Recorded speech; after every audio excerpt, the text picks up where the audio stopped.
Untuk duduk kembali.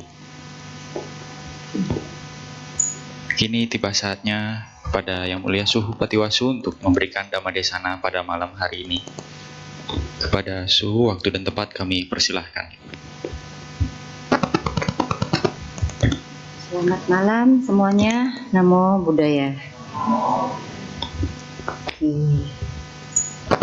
Lucu ya. Kenapa saya katakan lucu? Ini duduk kita kayak di tempat bioskop, dimana biasanya kalau bioskop duduknya pada di depan penuh gitu, yang di belakang nggak gitu mau duduk. Tapi ini kok duduknya ada sini 2, sana 3 gitu loh. Boleh nggak maju? Boleh nggak minta maju yang di belakang? Nggak usah takut, nggak ada yang gigit. Yang di belakang dong, ayo maju. Biar kelihatan, kalau nggak jauh nggak jelas.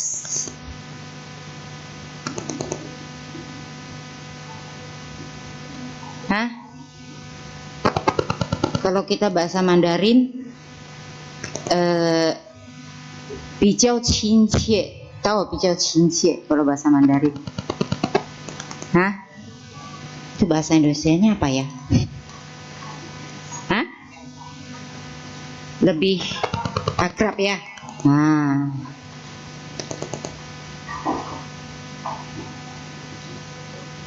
biar lebih kenal juga kalau lihat wajah-wajahnya. Ntar kalau keluar, kalian sih bisa nandain kita. Su, ini pernah ketemu di mana ya? Kitanya yang bingung, ketemu di mana gitu ya. Kalau kalian nandain suhu kan, oh di wihara mana ketemu gitu. Oke. Sebenarnya ini dikasih tema ada 3 ya. Kita langsung to the point ya, jadi nggak usah baca-baca doa lagi atau apa, tadi udah baca ya. Ini kalau nggak kemalaman nanti pulangnya. Ada 3 temanya. Diri sendiri sebagai diri sendiri pelindung sejati. Yang kedua, musibah atau bencana menurut pandangan Buddhis. Ketiga, menyelaraskan tindakan sehari-hari dengan Buddha Dharma. Kalau kita lihat tema itu luas ya. Jadi saya lebih mengambil ke dalam kehidupan sehari-hari, dimana temanya ini harus itu sendiri ya, atau ada yang bisa yang bantuin gitu di samping aja kalau enggak. Jadi saya tinggal apa,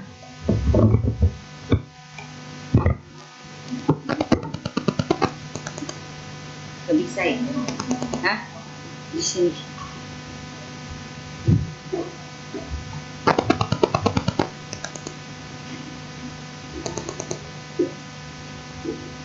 Nggak apa-apa. Nanti saya dari samping aja lihat. Jadi ini saya ambil temanya yang kedua mengenai musibah ya. Cuman kalau saya lihat dalam kehidupan sehari-hari itu saling berkaitan. Kita katakan deh, apa sih yang disebut dharma? Ya, segala fenomena yang ada di dunia ini disebut dharma. Kenapa dikatakan seperti itu? Mungkin ya bapak-bapak, ibu-ibu, saudara-saudari yang duduk di sini semua juga udah sering dengar ya. Kan di sini setiap minggu ada ya, Jumat Sabtu, saya lihat tadi jadwalnya Jumat Sabtu Ceit Cabgo ya. Nah, tentu kalau yang teori-teori dasar udah pasti pada ngerti kali ya. Hanya di sini kenapa saya ambil temanya ini, dimana judulnya saya bikin yang berbeda. Belakangan ada dengar berita apa yang lagi panas? Berapa hari ini? Hah? Gempa kan? Nah, pasti udah sering lihat ini dalam beberapa hari ini mengenai yang gempa ini. Saya ambil cuplikan sedikit, boleh kita nonton sebentar?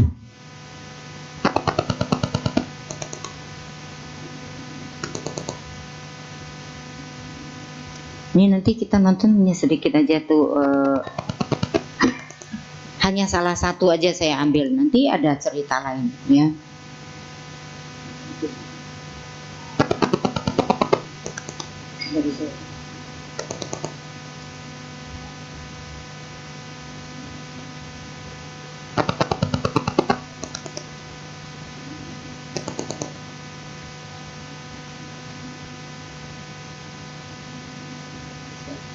Kapan nanti di sini ada wifi-nya nggak? Ada ya? Boleh kalau nggak ambil cuplikan gitu. Langsung bisa dari situ wifi-nya atau nggak apa-apa. Jadi sambilan aja. Sambil kita menunggu videonya bisa di setel. Kebetulan tadi saya juga melihat satu berita. Kalau yang sudah Bapak Ibu lihat mungkin diantaranya yang gedungnya yang tinggi sampai roboh itu kan, itu di Thailand ya. Nah, kemudian yang di Myanmar sampai wiharanya ya sampai rubuh juga. Itu ada sampai bantai-bantainya berlarian keluar ya. Kemudian juga ada video-video lain. Nah, di sini kita bisa lihat. Tadi dikatakan judulnya musibah atau bencana kalau dilihat dari pandangan Buddhis. Kenapa bisa terjadi musibah? Kalau secara umum ya kita katakan contoh yang seperti ini kejadiannya itu terjadi di Myanmar, Thailand, kemudian juga kena Yunnan di Chungkwo ya, itu satu garisnya. Nah kalau kita lihat secara ilmiah yang disebut kejadian di mana patahan bumi ini kan, ya kan, yang segaris. Tapi kalau di dalam Buddhisme dikatakan ini adalah hukum yang disebut apa? Hukum apa? Yang pancaniyama itu. Salah satunya. Apa? Utu niyama. Ya. Hebat ya di sini umat-umatnya bisa hafal ya. Utu niyama. Jadi kejadian di mana ya alam. Nah, kenapa bisa terjadi kalau kita di luar dari yang dikatakan itu secara ilmiah? Kenapa itu bisa terjadi?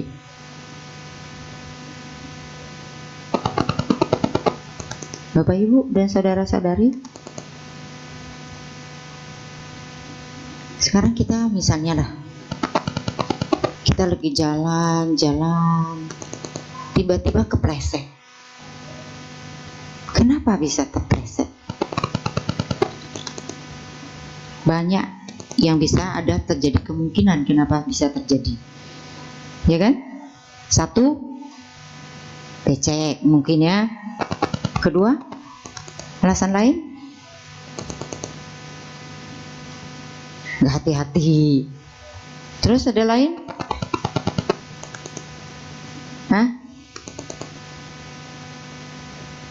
Waduh, ini pada masuk jana. Nggak apa-apa, kasih pendapat, salah, nggak ada yang tangkap. Apa tuh kira-kira? Ada terdengar suaranya tapi nggak jelas. Apa tuh? Karma ya. Nah, ini kadang-kadang ya umat yang agama lain mengatakan, kok Buddhis begitu banget ya, sedikit-sedikit ngomongnya karma gitu. Cuma kalau kita lihat di sisi dari mengenai karma. Kita berbicara tentang karma. Karma ini harus dimana kita mengukurnya untuk diri sendiri. Jangan begini, orang jatuh, nah itulah karma kamu, makanya kamu bisa jatuh. Jadi kata orang, udah jatuh ketimbang tangga. Sebaiknya karma itu adalah misalnya kita gini, aduh saya jatuh, ya saya lagi nerima karma buruk. Udah, itu untuk diri sendiri. Jangan katakan kepada orang yang sedang jatuh, kita kasih tahu kamu lagi nerima karma buruk. Kalau dia Buddhisnya bisa nerima, kalau enggak dia, kamu orang udah jatuh masih disumpahin kayak gitu ya istilahnya. Nah ini kalau berbicara tentang karma. Nah sama hubungannya dengan ini yang kita sebut musibah atau bencana. Itu terjadi juga, ada yang disebut kalau bahasa Mandarin Kong Ye, karma bersama, dimana orang yang mengalami itu sama-sama lagi menerima karma buruk.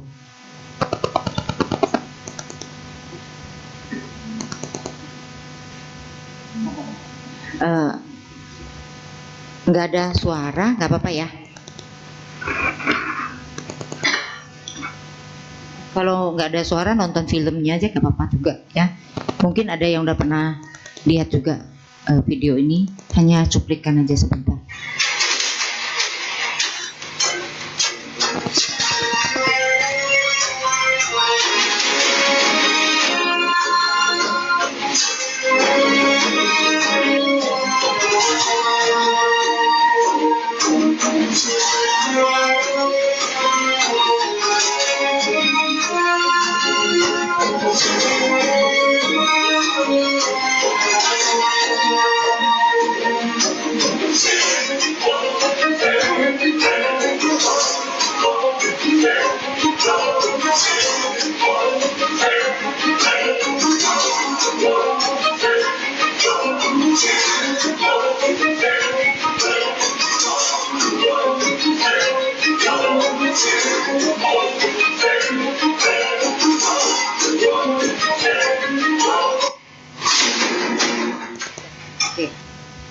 Ya ini hanya satu cuplikan aja. Kenapa kasih nonton seperti itu?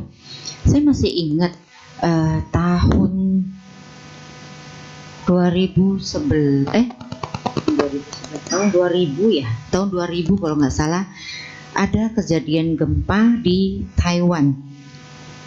Ya, kalau kita dalam bahasa Mandarin, Jiu-e Tatichen itu di Taichung ya, paling parah. Nah kebetulan waktu itu saya lagi di Taiwan, kita lagi di Kaohsiung, itu juga lumayan parah. Nah jadi beberapa tahun ini kejadian begitu banyak kita lihat ya. Kenapa bisa ada musibah seperti itu? Kembali lagi, sebenarnya kita manusia ini yang banyak melakukan perbuatan-perbuatan yang kurang baik, atau katakanlah kalau secara umum mengatakan perbuatan jahat. Mungkin bapak-bapak, ibu-ibu, atau saudara-saudari di sini banyak mendengar, banyak yang dari Indonesia bahkan dari negeri-negeri yang lain pergi kerja di mana? Di luar negeri ya. Myanmar sini banyak gak?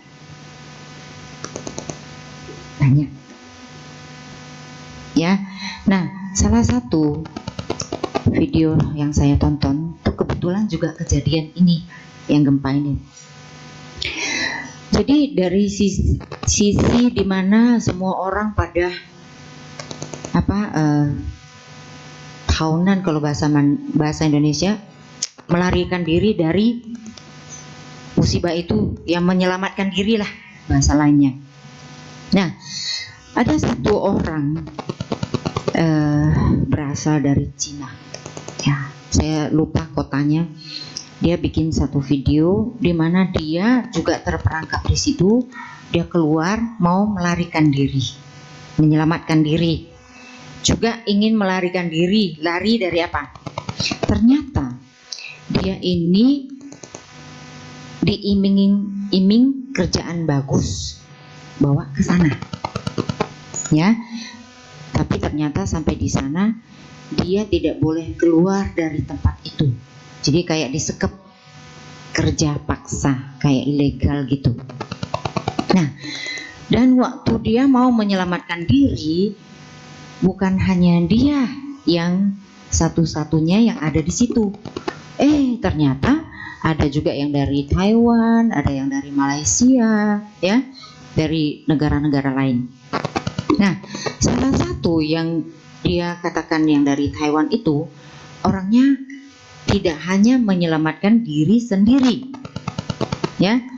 Jadi udah ada luka segala, tapi pas dia lagi mau keluar dari situ, dia lihat ada orang yang sama-sama kerja di situ, orang Malaysia, udah terperangkap, nggak bisa keluar. Akhirnya dia bantu dulu menyelamatkan. Nah, kemudian dia kumpulin, terus dia katakan kita harus pergi dari sini. Ya, kemudian dia cari itu, kalau udah lagi musibah begitu, yang paling perlu apa? Makanan atau air kan? Nah, kebetulan di situ dia lihat banyak air yang berdus-dus, ya, cepat-cepat dia ambil dulu, sebagian udah dibagiin, sebagian dia bawa.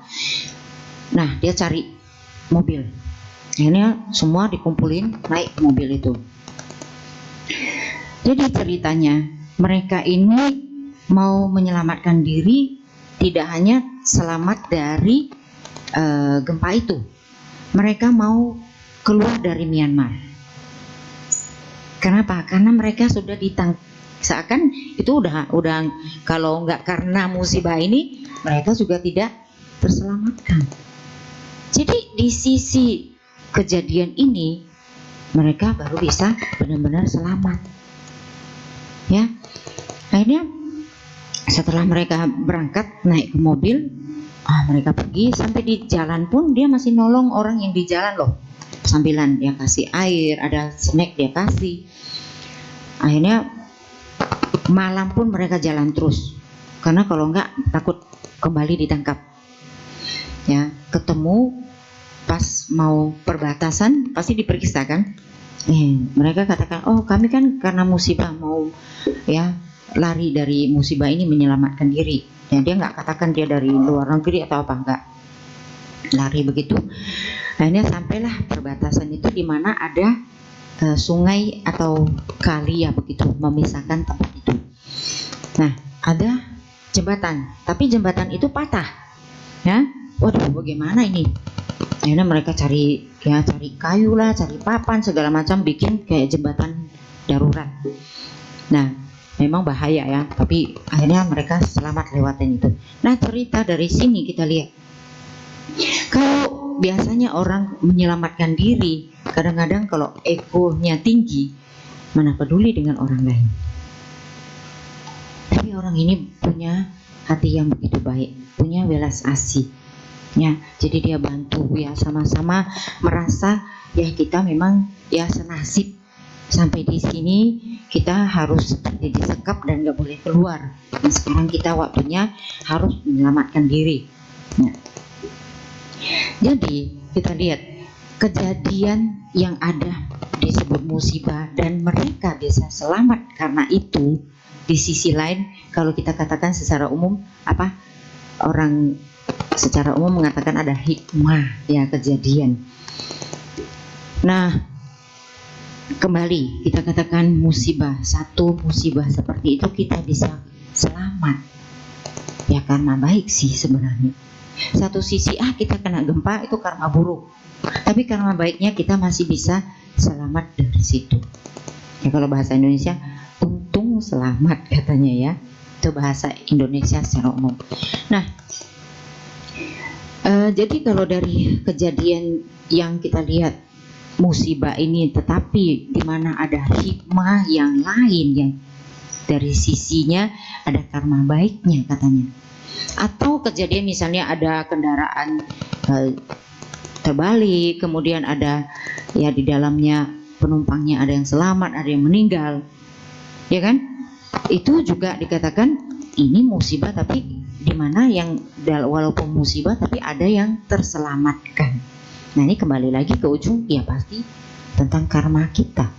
Ada karma namanya karma pemotong, ya. Ketika kejadian ada musibah bisa terselamatkan, itu berarti karma pemotongnya adalah karma baik. Di sisi lain, kalau misalnya yang tadinya harusnya nggak naik pesawat itu kemudian dia naik dan terjadi musibah dan meninggal, nah ini karma pemotongnya adalah karma yang buruk. Ya kalau kita pasti hubungkan ke tentang karma, ya. Oke, boleh kembali dulu ke sini. Nah,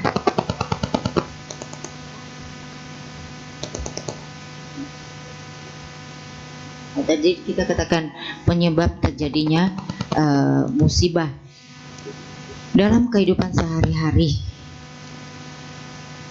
Selain yang tadi kita katakan, itu karma apa gitu. Kenapa bisa terjadi?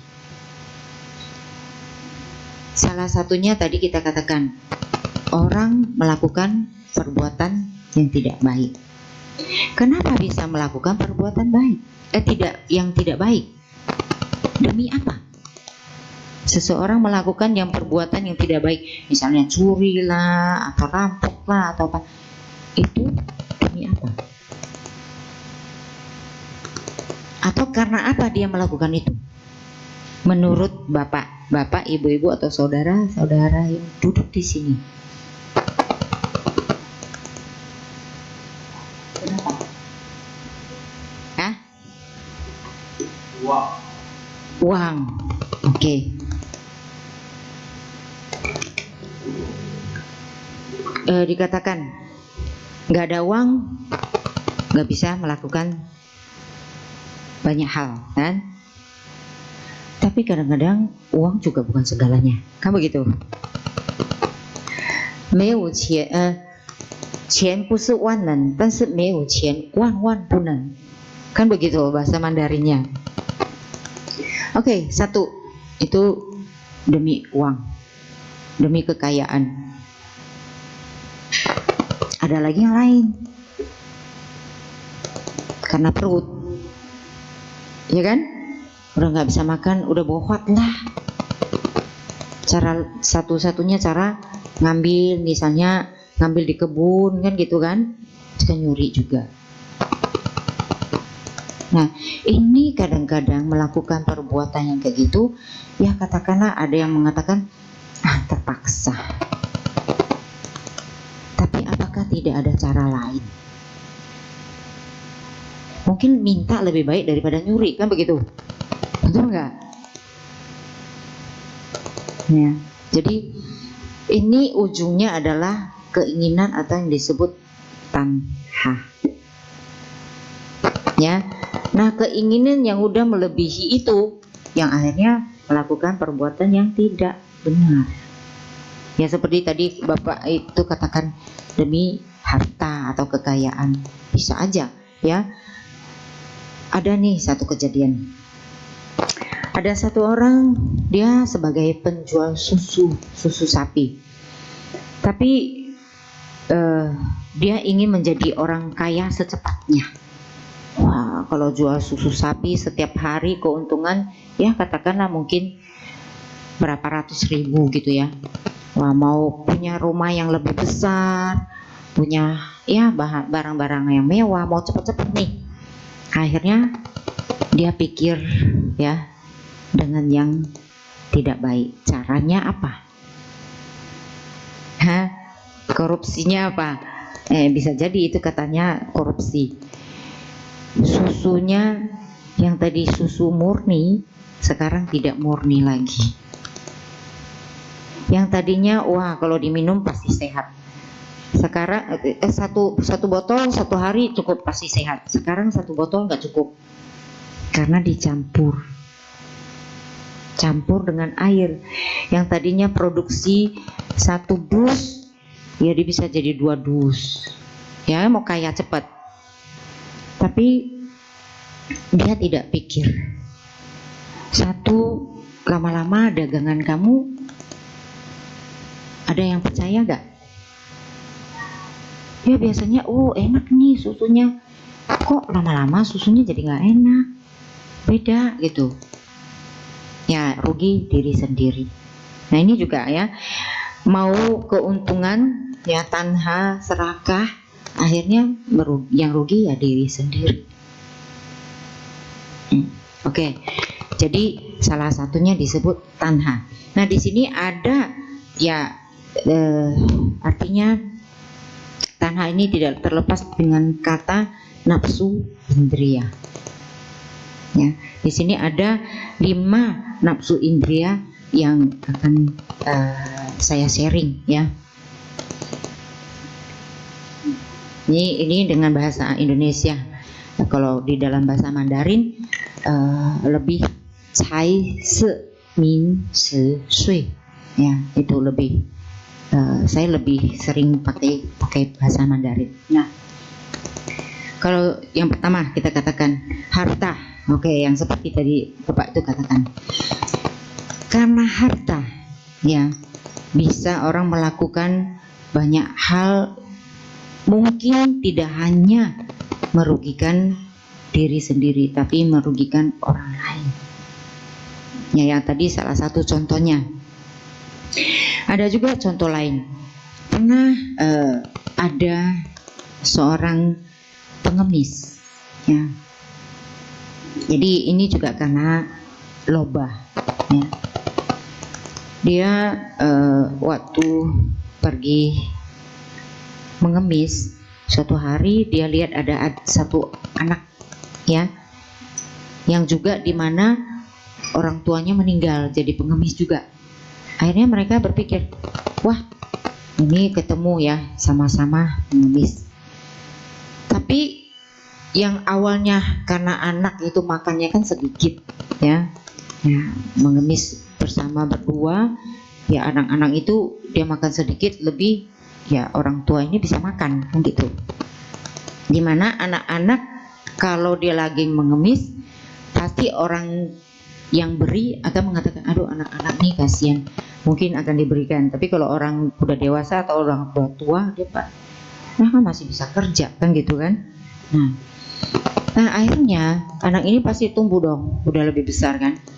Ya orang tuanya berpikir, wah ini anak ini sekarang makannya kan udah lebih banyak, nanti kalau dapat udah nggak bisa seperti yang kemarin, saya bisa-bisa nggak dapat kebagian. Nah dia berpikir begini, ini anak yang ini harus disingkirkan lah kalau bahasa nggak enaknya, tapi kalau bahasa yang lebih baiknya adalah suruh dia pergi tempat lain. Terus dia suatu pagi dia bilang gini, gini deh, kita sekarang mau dapatin makanan juga udah susah nih, kita pergi tempat yang berpisah, kamu ke kanan saya ke kiri, ya. Tapi si anak ini karena dia punya hati yang baik, dia katakan, janganlah, kita sama-sama aja, nanti kamu ada apa-apa saya bisa jaga kamu, kalau dapat makanan kamu makan dulu, ada sisa nanti saya baru makan kalau ada sisa, katanya. Coba hatinya begitu baik, ya. Sedangkan bapak tadi hatinya tidak baik, dia ingin menyingkirkan, ini kan tempat saya gitu ya, ya kamu pergilah tempat lain cari makan, pikirannya begitu. Nah sudah begitu masih juga mikirnya tidak baik yang orang tua ini. Nah suatu hari ada banjir, hujan deras, banjir kayak banjir bandang gitu. Jadi si anak ini pikir, di dekat yang kejadian banjir ini ada rumah di situ. Wah ini orang kalau nggak keluar bisa-bisa ya dalam bahaya. Nah akhirnya diketok pintu mau nolong orang itu.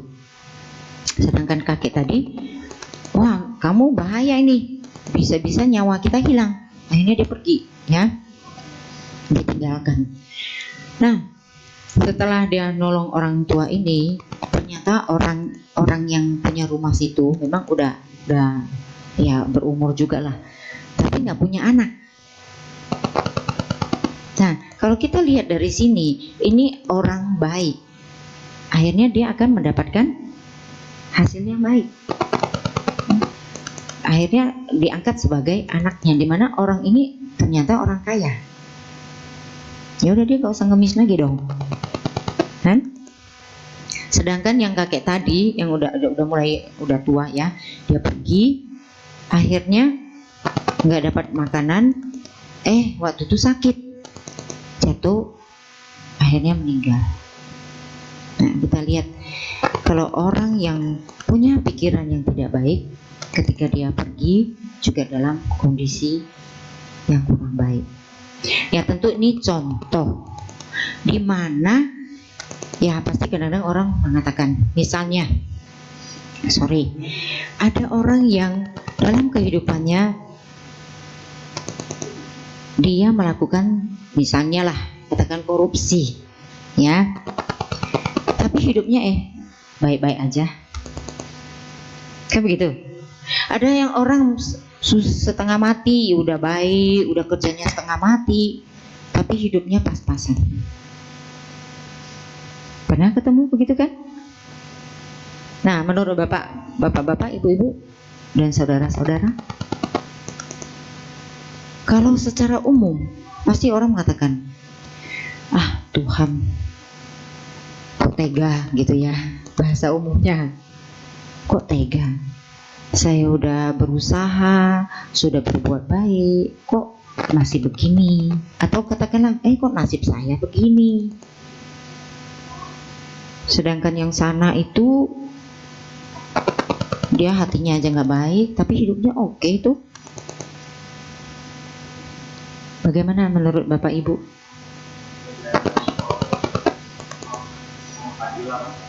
Kurang keadilan.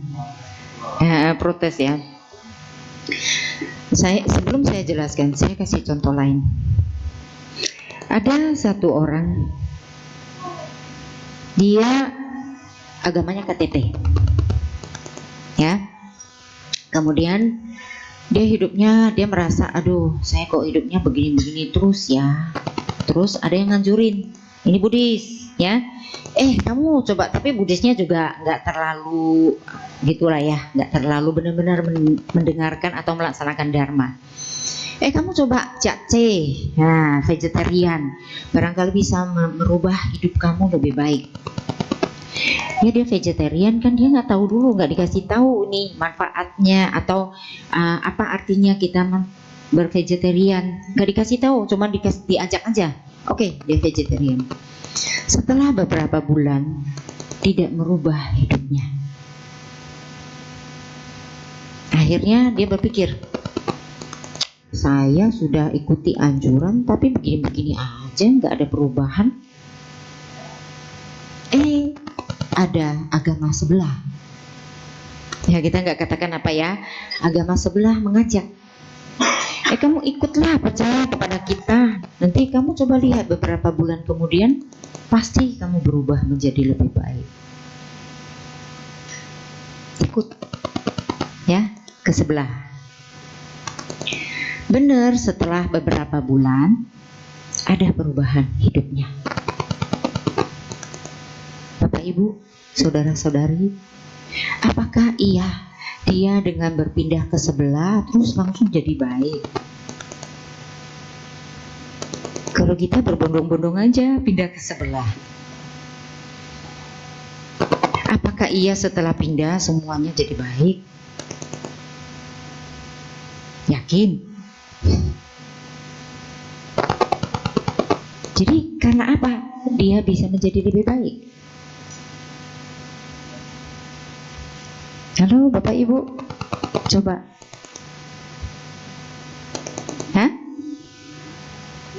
Nah, karena baik yang tadinya dia tanam sebelumnya berbuah. Jadi yang vegetarian yang tadinya dikumpulin, yang tadinya itu, ya mungkin dia dengan sungguh-sungguh, jadi ada pahalanya. Berbuahnya sekarang. Jadi kayak kita nanam pohon. Misalnya ada yang tanam jagung, ada yang tanam padi. Jagung kan berapa bulan, 3 bulan udah berbuah. Kalau padi kan mungkin setengah tahun baru bisa tuai. Kalau kita tanam padi suruh dia 3 bulan berbuah, ya nggak mungkin. Ya sama. karma baik kita yang kita lakukan itu mungkin berbuahnya kan ada jangka waktunya. Tergantung karma baik yang kita lakukan, penunjangnya ada lagi. Sama seperti pohon, kalau mau cepat berbuah misalnya, ya ada pupuknya, sinar mataharinya cukup, airnya cukup, kan itu penunjangnya. Kalau kita tanam pohon nggak pernah kasih pupuk, nggak pernah kasih air, suruh dia berbuah bagus, ya nggak mungkin. Sama loh perbuatan baik kita.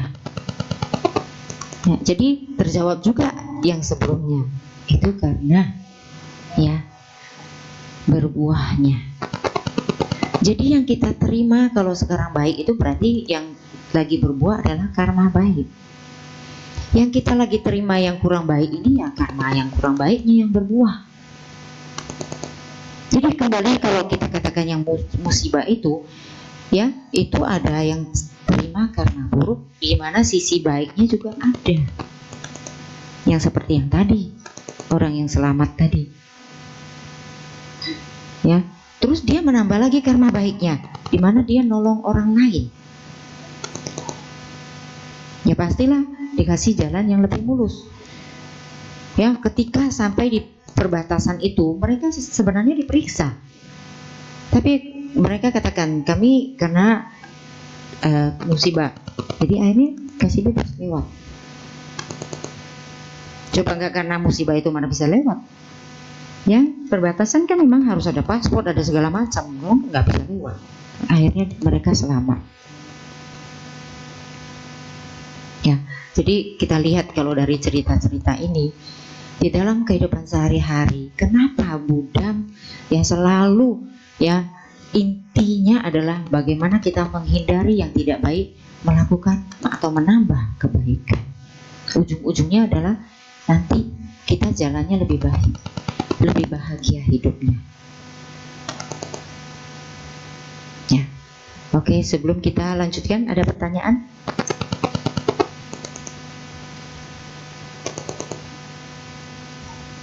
Sebelum dilanjutkan, ini masih ada, kan tadi cuma baru nomor 1 tentang harta, ya, nggak ada.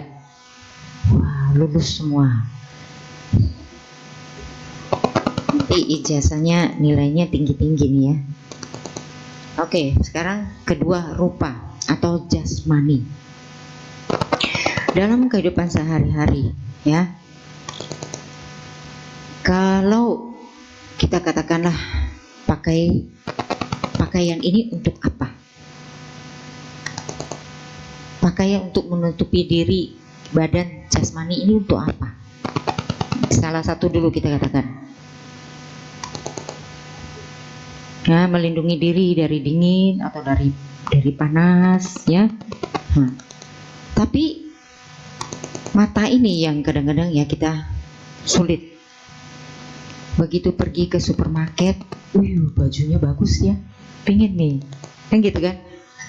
Saya suka tuh warnanya pink color gitu. Saya masih ingat ya, ada satu suhu dari Taiwan.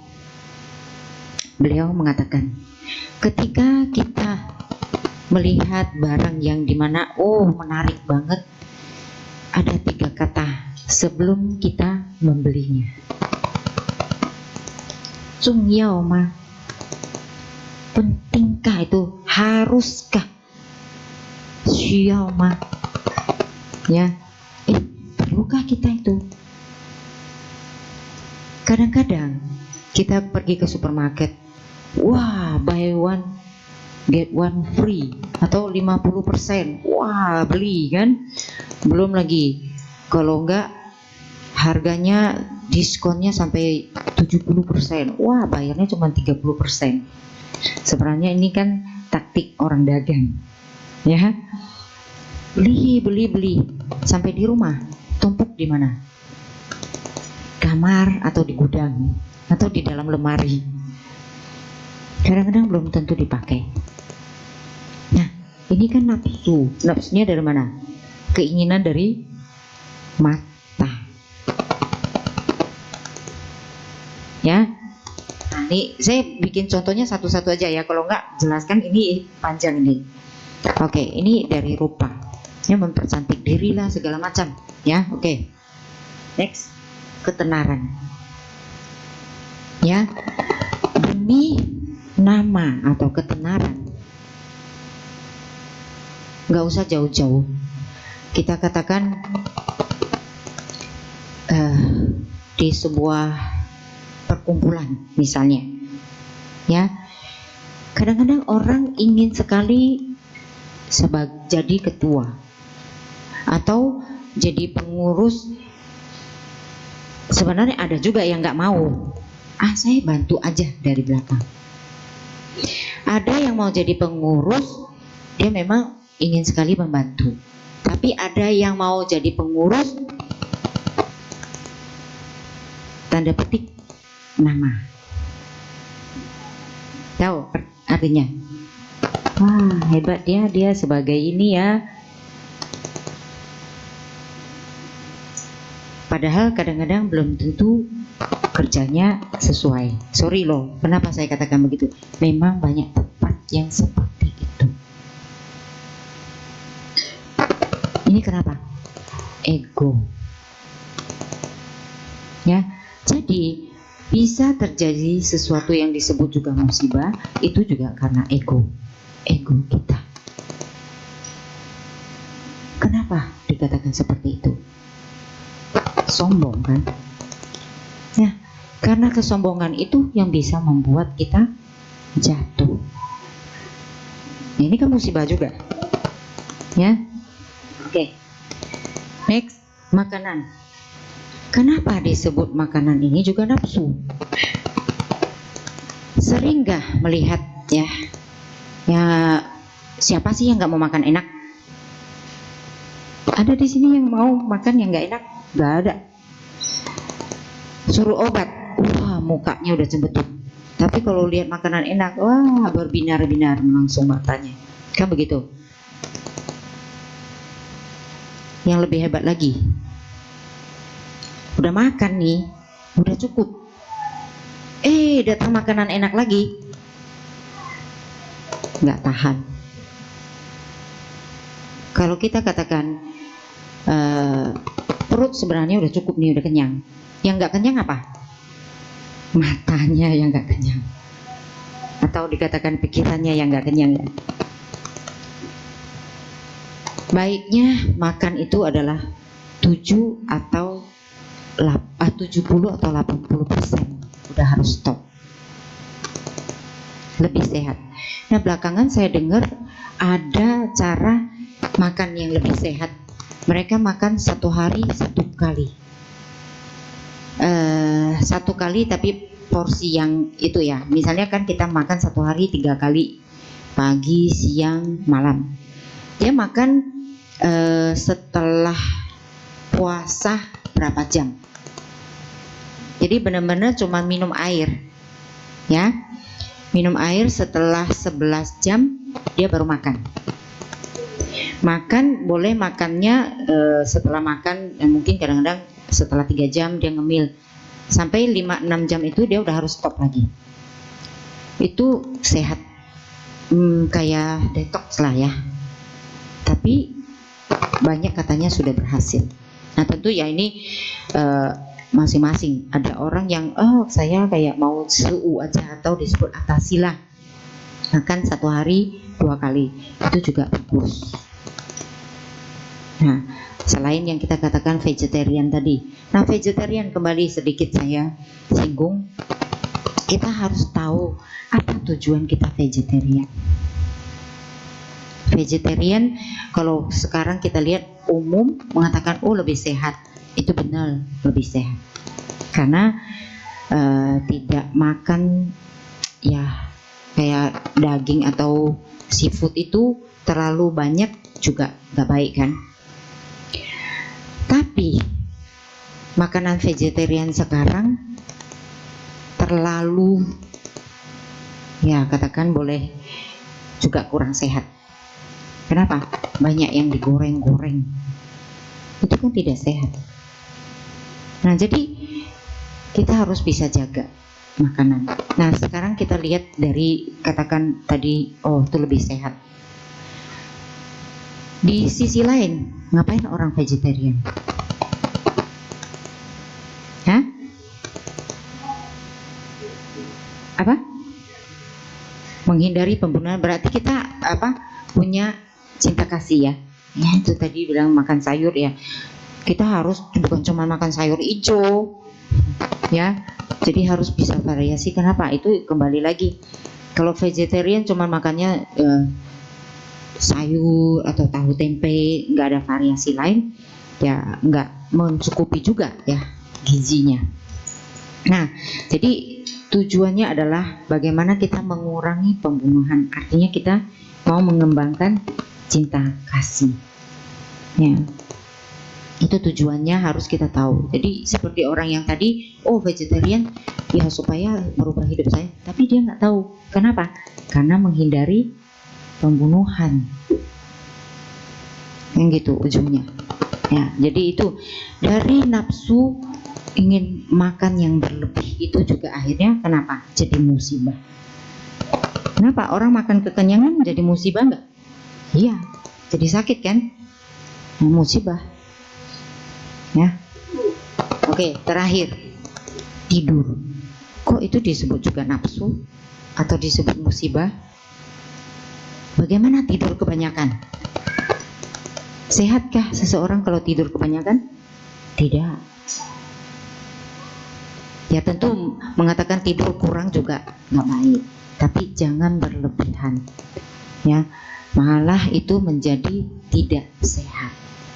Ya, kita dalam 24 jam istirahat itu kan sepertiganya. Saya ketemu satu dokter, dia juga sinse. Ya, katanya dia tidur itu kadang-kadang cuma 2 jam. Itu hebat, saya katakan dokternya. Pagi praktek ya di rumah. Kemudian siang pergi ke rumah sakit. Padahal tuh umurnya udah 70. Dokternya hebat. Rambut masih hitam semua. Enggak disemir punya. Nah, itu cara hidupnya bagaimana? Pola makan ini. Yang kembali tadi kita mengenai makanan. Pola makannya harus ya benar-benar dijaga. Oke? Ada pertanyaan? Tidak ada? Kita katakan zaman Buddha kenapa tanya 3 kali tatiyampi, ini tanya udah kedua kali. Oke.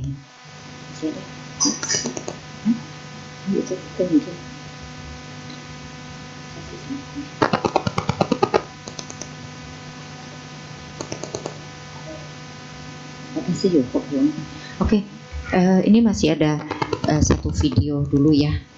Tapi di situ ada tulis bahasa Mandarinnya. Di sini ada yang bisa bahasa Mandarin? Kalau yang cerita tadi yang saya katakan dari orang Sungkok tadi itu juga berbahasa Mandarin ya. Jadi sebenarnya kalau bisa bahasa Mandarin ada bagusnya juga. Ya, jadi ada kadang-kadang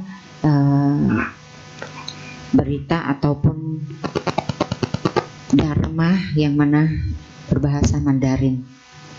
Bisa? Oke. 电地震再次告诉我们，世界上没有那么多的来日方长，只有世事无常，人随时都会突然死掉。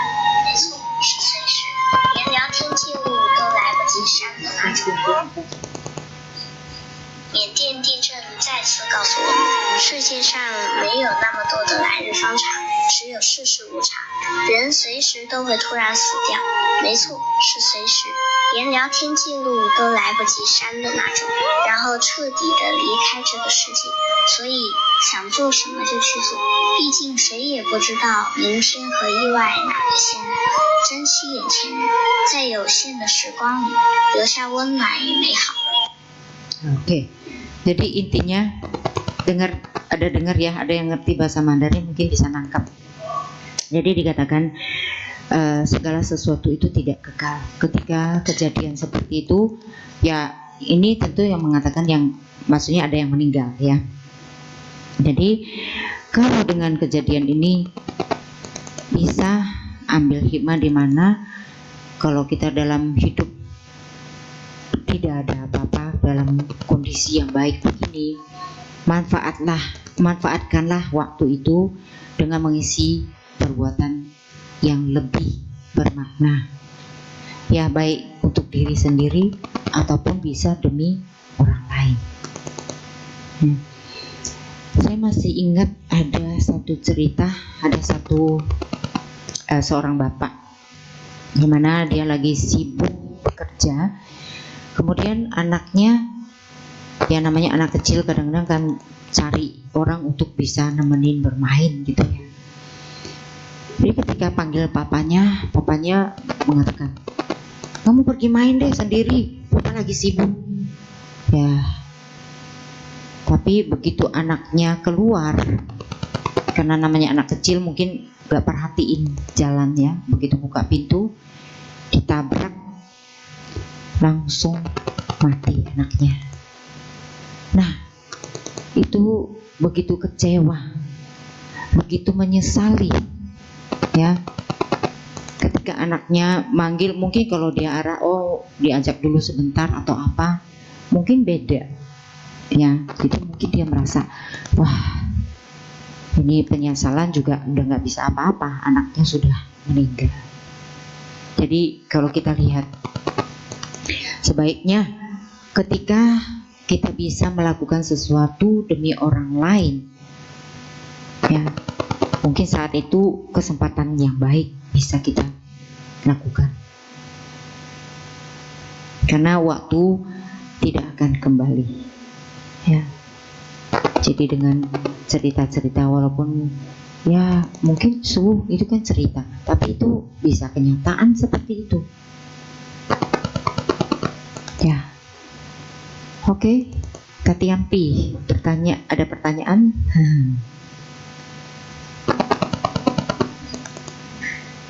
Kalau udah tanya sampai 3 kali nggak ada, berarti udah lulus semua nih. Nanti udah boleh bagi ijazah. Saya beberapa kali kesini ya, kayaknya ketika sesi pertanyaan nggak ada yang bertanya. Menurut saya mungkin di sini umat-umatnya sudah boleh katakan 90 sampai 100% ya. Oke, kalau nggak ada mungkin kita mau tutup. Silakan Pak.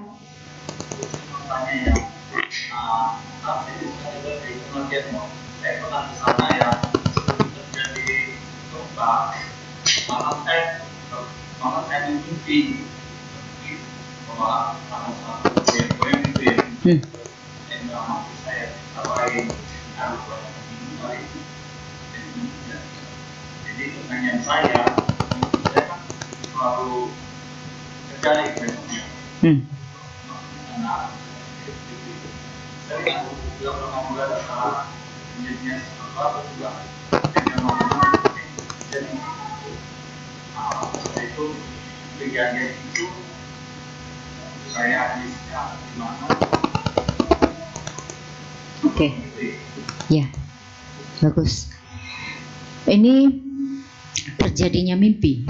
Nah, ini kebetulan ngomong mimpi dulu ya. Oke. Terjadinya mimpi. Kenapa mimpi itu kadang-kadang bisa menjadi kenyataan? Ya, satu, pernah nggak bapak-bapak, ibu-ibu atau saudara-saudara di sini besok mau pergi jalan-jalan, malamnya udah mimpi nih, mimpinya terlambat, pernah? Ada pasti, pernah ya? Kenapa saya tanya seperti itu? Ya, saya sendiri pernah mengalami itu. Kenapa? Satu, cincang ya, sangat ada yang bilang panik, atau mungkin waduh happy banget besok mau pergi nih gitu kan. Udah siap-siapin barang. Ada juga kadang-kadang mimpinya ada yang ketinggalan gitu. Itu dibawa karena di pikiran kita udah mikir-mikir nih besok mau pergi.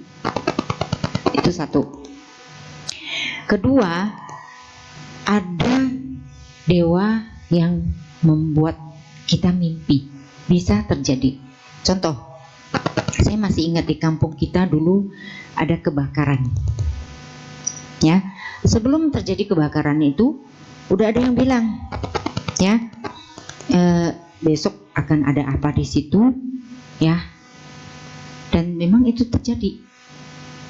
Nah, itu udah dikasih tahu duluan oleh makhluk di atas. Jadi mimpi itu terjadi bisa karena beberapa hal ini. Itu karena mimpi, yang katakan mimpi. Nah, tadi Bapak katakan mungkin kadang-kadang ada, saya kadang-kadang cerita, terjadi benar gitu kan. Feeling namanya Pak. Feeling kita kuat. Kalau seseorang yang sering bermeditasi itu feelingnya kuat. Makanya kenapa dalam kehidupan sehari-hari kita katakan coba positive thinking. Karena adalah dalam bahasa Mandarin xin xiang si chen. Apa yang kita pikirkan itu bisa terjadi. Itu saking kuatnya di dalam pikiran kita. Makanya kenapa Buddha katakan pikiran itu adalah pelopor. Kita pikirin terus, itu terjadi nanti. Jadi kita mau yang terjadi yang baik atau yang tidak baik. Kalau mau yang baik, ya positive thinking. Feeling kita yang baik. Kalau kita misalnya udah, itu pikir apa gitu, langsung cepet-cepet ya beralih. Yang tadinya tidak baik beralih ke yang baik, supaya yang tadinya tidak terjadi.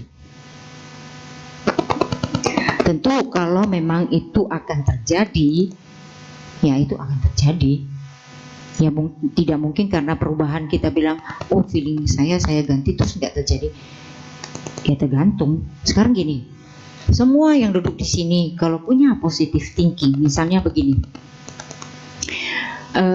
tinggal kita katakanlah satu keluarga ini, ya, malam tidur inget kunciin pintunya ya. Oke, kunci pintu, aman tidur nggak ada apa-apa. Semua positive thinking, udah kunci pintu aman nggak ada apa-apa. Tapi kalau kita rubah, atau Bapak Ibu di rumah boleh tanam pohon 2 atau 2 gelas air juga boleh. Ini boleh percobaan. Satu pohon, kalau kita tanam pohon, katakanlah sering kita ajak ngomong baik-baik, bercanda, ngomongin baik-baik. Yang satunya kita nggak hiraukan, nggak usah ngomong tidak baik loh, ya. Atau sesekali kita marahin dia. Coba lihat hidupnya berbeda nggak? Ini boleh dicoba. Atau air, 2 gelas yang tadi. Satu air ini kita ngomong baik-baik, kamu bersih ya, kamu bisa menyehatkannya, apa-apa, ngomong yang baik. Yang satunya, kamu apa-apa, diomongin yang kayak dimarahin gitu. Nanti kita lihat setelah 1 minggu, ada perubahan nggak airnya. Yang paling jelas ini sebenarnya yang tanaman tadi, lebih jelas. Yang satu hidupnya lebih bagus, yang satu udah pasti yang dimarahin ini hidupnya ya cetek, katakanlah bahasanya mungkin ya, agak nggak bisa tinggi atau kurang subur atau kurus gitu. Itu bisa dilihat, itu contoh. Jadi ini pikiran kita, gelombang dari pikiran ini hebat loh. Jadi begitu ya Pak ya. Nah, mau cerita sedikit lagi ya. Iya, silakan. Saya pernah mengalami waktu saya lagi di operasi kan gitu.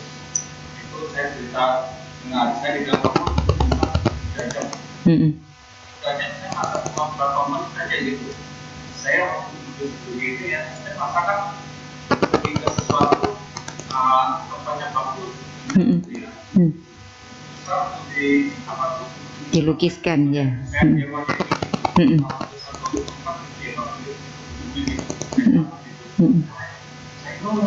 Di dalam itu saya masih begitu dulu itu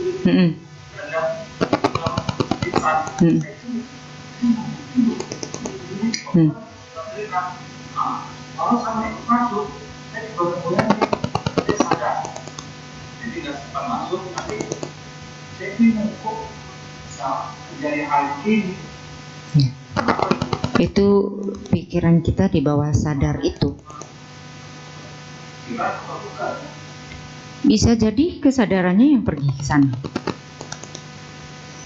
Karena orang yang lagi pingsan itu bukan berarti kesadarannya nggak ada. Pernah dengar orang yang mati suri? Pernah kan? Itu kan dia balik lagi, dia cerita, saya habis kemana? Nah itu sama seperti itu tuh Pak. Dia pergi ke sana, nanti balik. Kan kesadarannya yang pergi.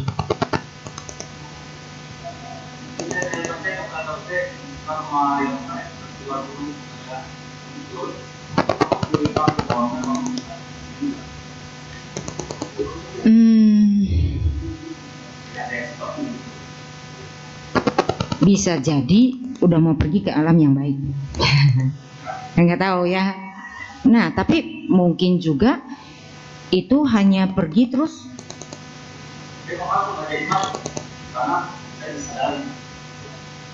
Ya itu kan namanya Pak, dan dikatakan itu hanya mungkin. Ya, tergantung karmanya nanti di sana ya, pasti situ berbuahnya apa. Sama seperti yang kita katakan tadi, yang katakan mati suri tadi. Dia udah pergi. Akhirnya Pak Yen Doangnya bilang, kamu bukan kamu yang dipanggil, disuruh pulang kan gitu. Pernah ini kejadian nih, sesungguhnya ini loh, ada orangnya yang memang dia balik, dia cerita, saya dipanggil namanya sama, tanggal lahirnya sama, tapi bukan saya, ada orang lain sama. Jadi akhirnya dia yang dipulangin. Dan ini pernah ada yang cerita orangnya sendiri yang pergi ke Sifang Jila Suci, alam Sukawati.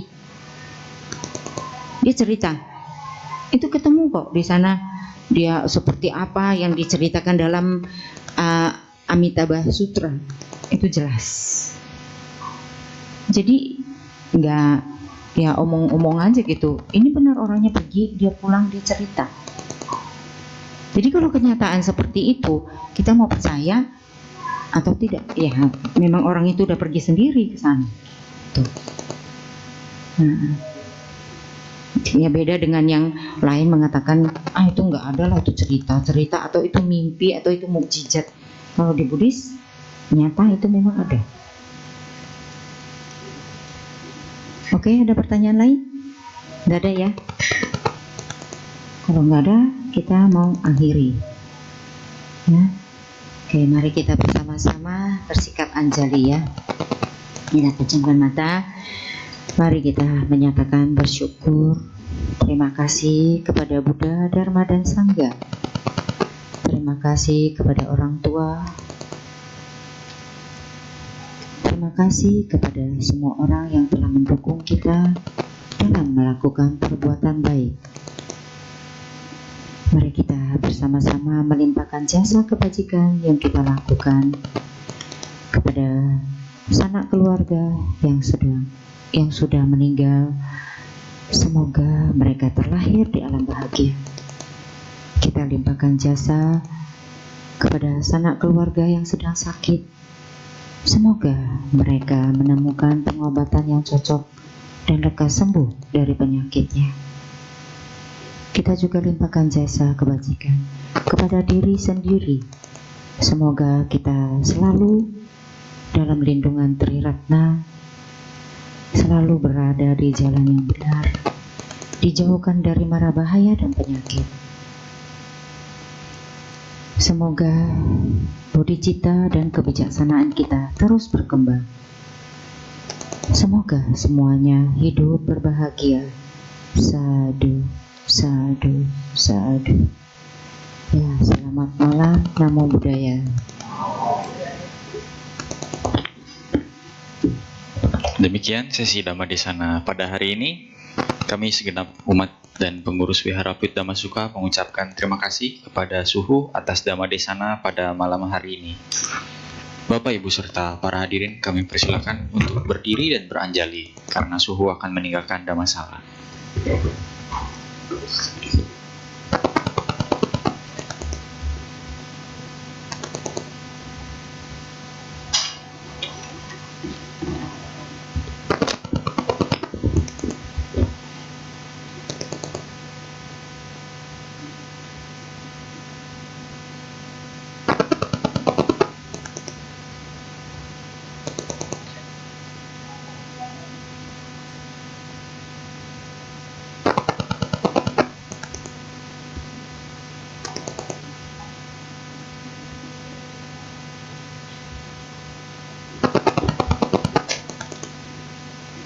Para hadirin kami persilakan untuk duduk kembali.